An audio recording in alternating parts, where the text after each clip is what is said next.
Hello, everyone, and welcome to the Triple Play Fantasy Baseball Prospect Show with your hosts, Marty Tallman and Cristian Crespo.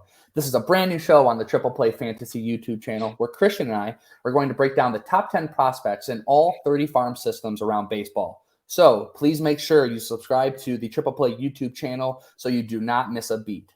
Today, we're going to start in the AL East with the Boston Red Sox. But before we dive into the top 10 prospects, I want to take a moment and introduce one of our newest members to the Triple Play Fantasy family, Cristian. Cristian, number one, how are you doing? And tell the listeners a little bit about yourself. Cool. I am extremely excited just because, this is something that we've been talking about starting for a while. And just the fact that we're able to finally kick this off, man, it really, talking about prospects, not a lot of people get excited about it. I get excited about it.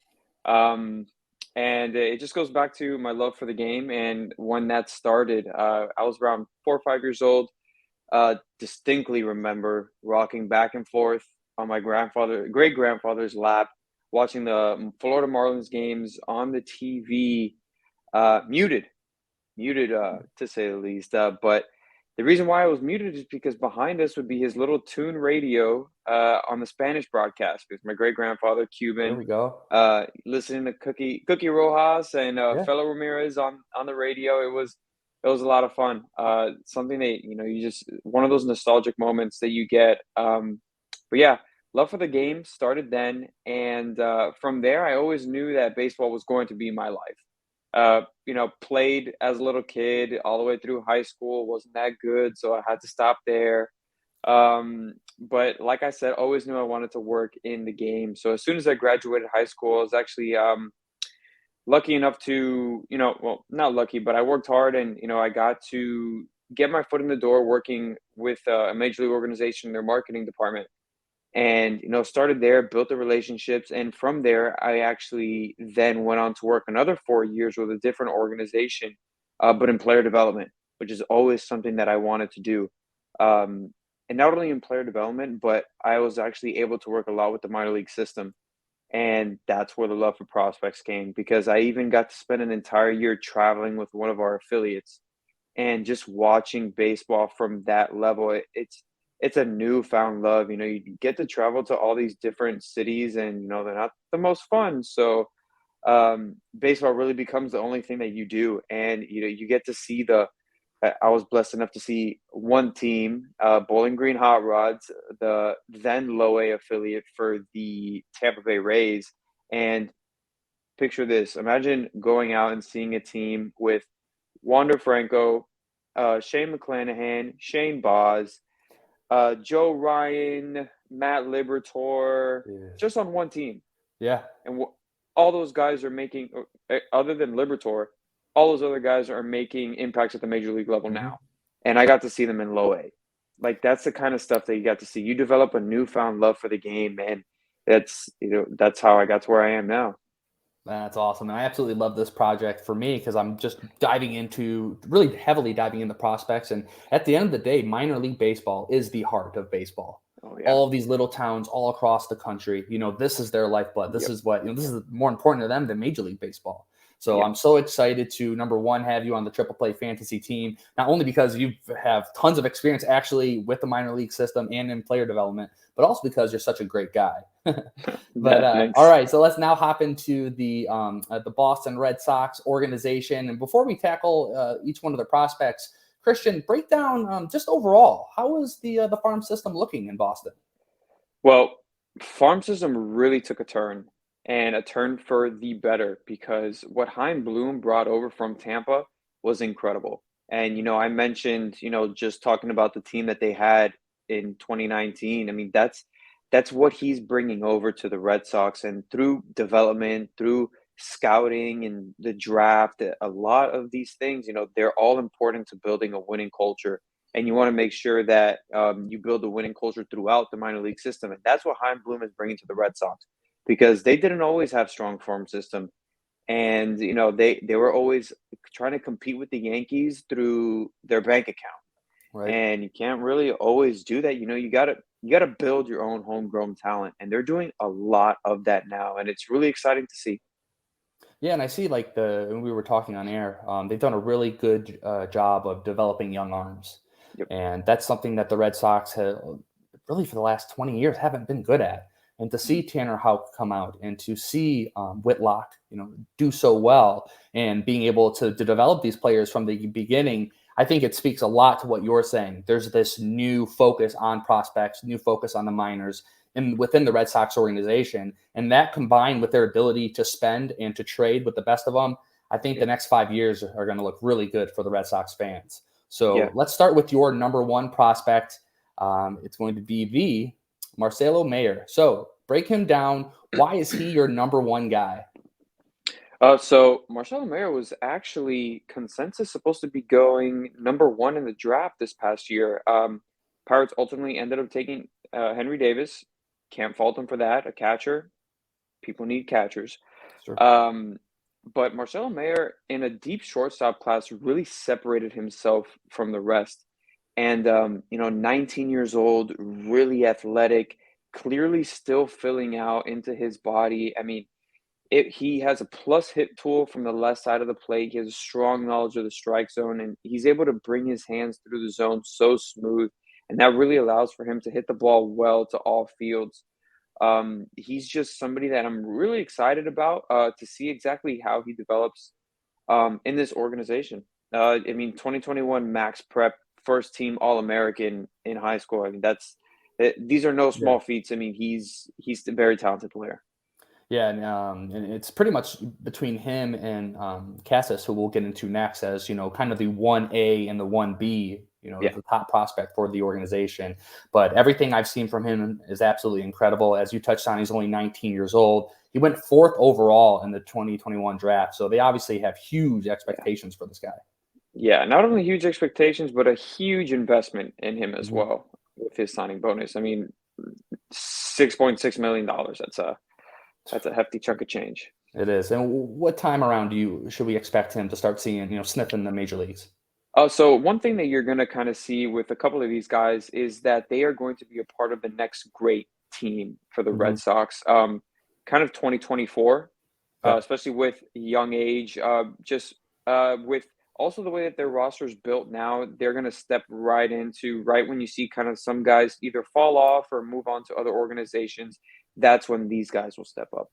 Yeah, what I'm seeing kind of with their organization, they're for me projecting kind of like the Detroit Tigers, which is the team I see the most. As far as having a couple big bats that are coming around the next few years in Riley Green and Spencer Torkelson, and then also having a few arms already established in Skubal, Mize, and Manning. So Mhm. yeah, awesome. Well, let's hop into number two. With no further ado, Triston Casas. So 21 years old, first base, third baseman. He went 26th overall in the 2018 draft. And in 2021, he was at AAA and at AA for a combined 86 games. He did well, slash 279, 394, 484 with 14 home runs and 59 RBIs. Tell me about Casas.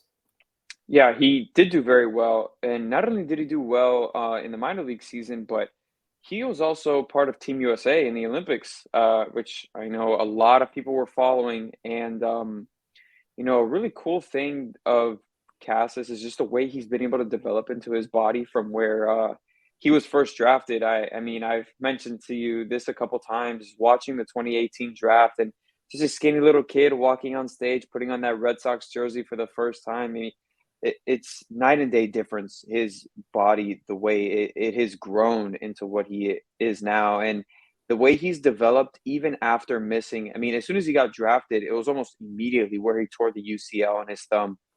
So that was kind of a hit in his development timeline. And then, of course, no minor league season because of COVID.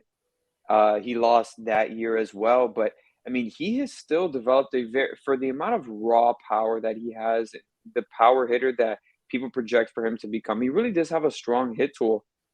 Really good combination of strength and bat speed, which allows for him to drive the ball hard to all fields. So he's definitely somebody is going to be fun to watch, especially hitting in that ballpark. Yeah, who do you have for as far as a player comparison for him? So when it came to comparison, I kind of Joey Votto came to mind, Okay. but kind of more current Joey Votto, just because that young Joey Votto really has such an elite eye at the plate, and Yep. Casas does have a decent on base percentage near 400. so he does, he does have a pretty good eye at the plate, but not at that level. But you see Joey Votto now, he kind of sells out a little bit for power, Mhm. and it's kind of mirrors what I would project Casas to do at the big league level. Yep, and he's going to be super exciting, I know, for the next Yep. couple of years, keeping an eye on him. And speaking of exciting, I don't think there's anyone more exciting in the organization last Right. year than the Mr. Nick Yorke. Man, that he Oh, just absolutely fired onto the scene. Young kid, 19 years old, second base, shortstop, probably projects long-term second baseman. Went 17th overall in the 2020 draft.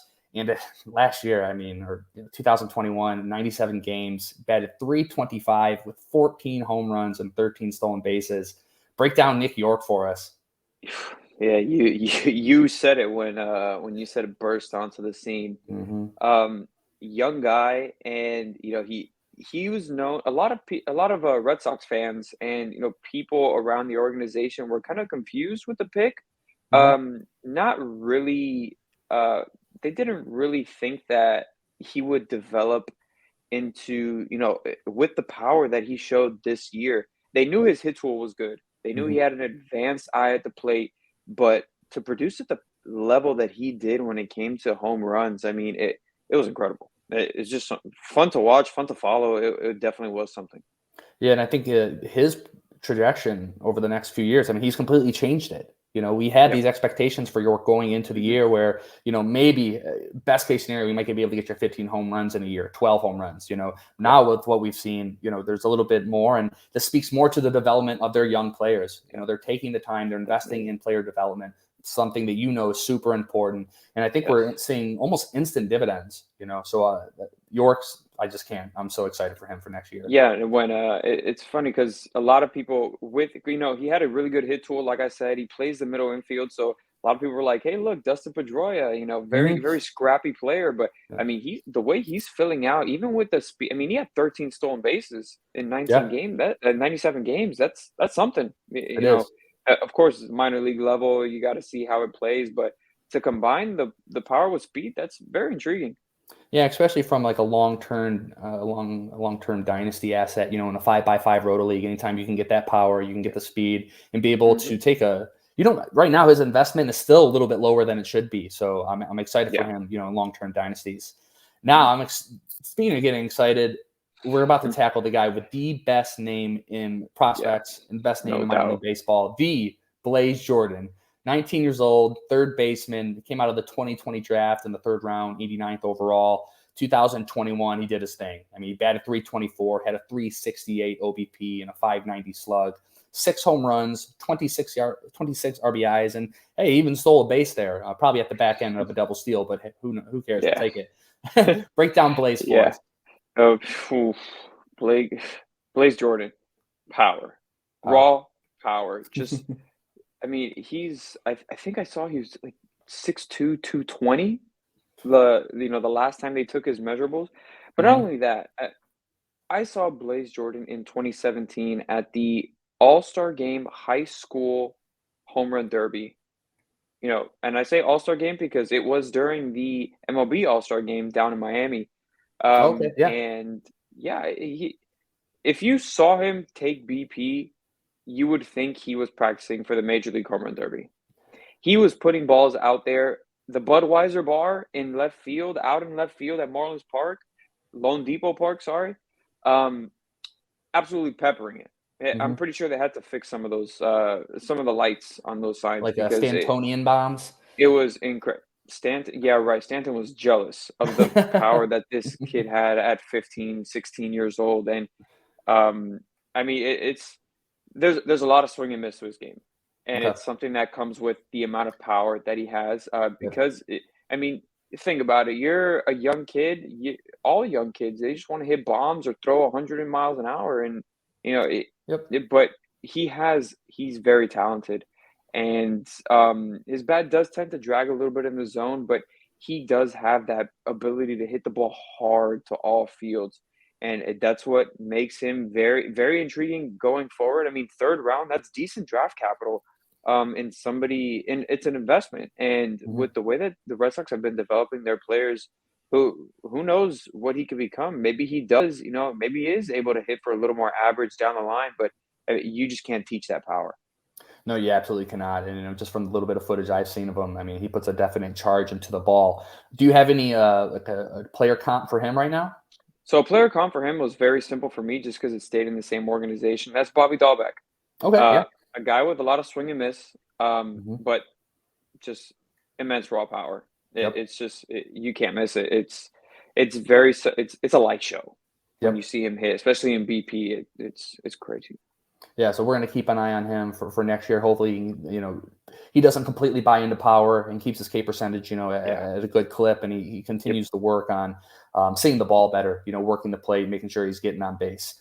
And then Definitely. speaking of Bobby Dahlbeck, who was recently called up by the Red Sox, we're going to go to your fifth prospect, Mr. Jarren Duran. So outfielder from the 2018 draft. He went 220th overall. He played 33 games at the big leagues this year. He batted .215 with a .241 OBP, 336 slug, only 2 home runs. Got you 10 RBIs with 2 stolen bases.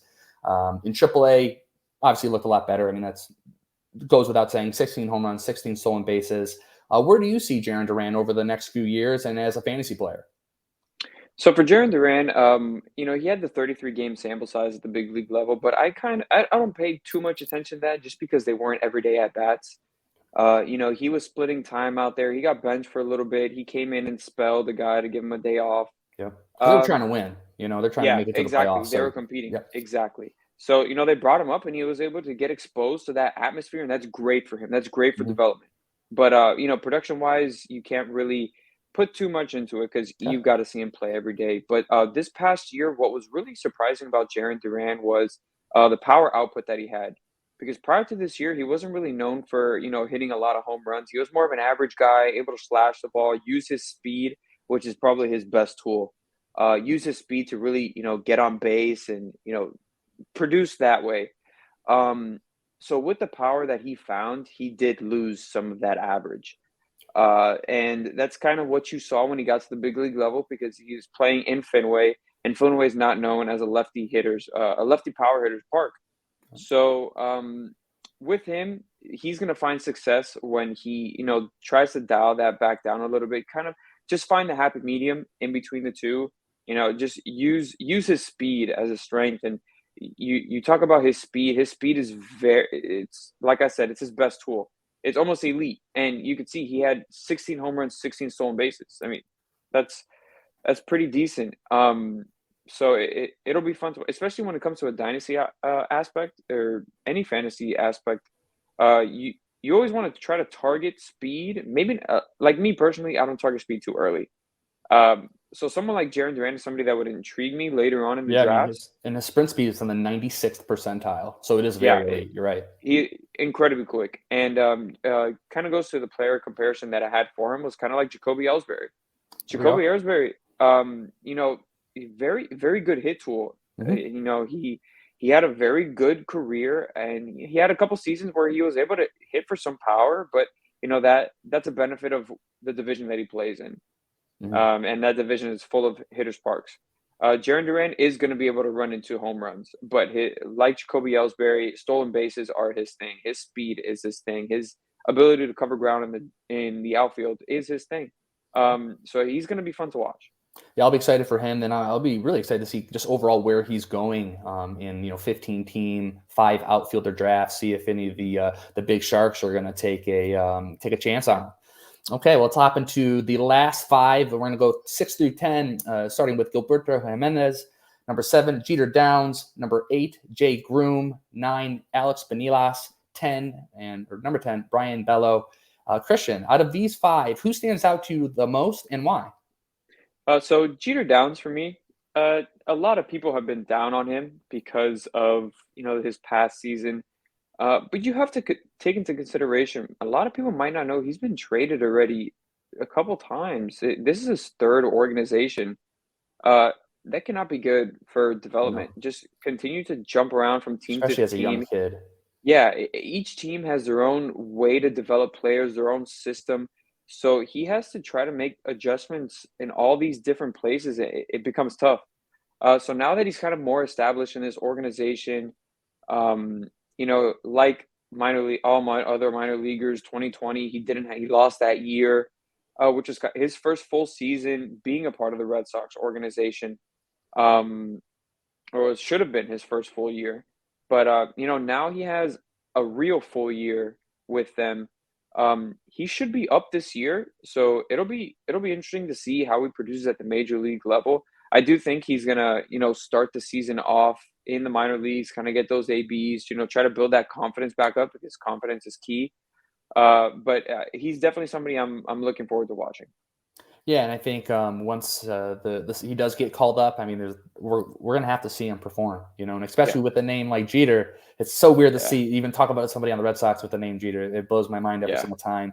But well, thank you, Cristian. That was awesome going through your top 10 Yes. Boston Red Sox. Next on our plate is going to be the New York Yankees, so the big rivalry there.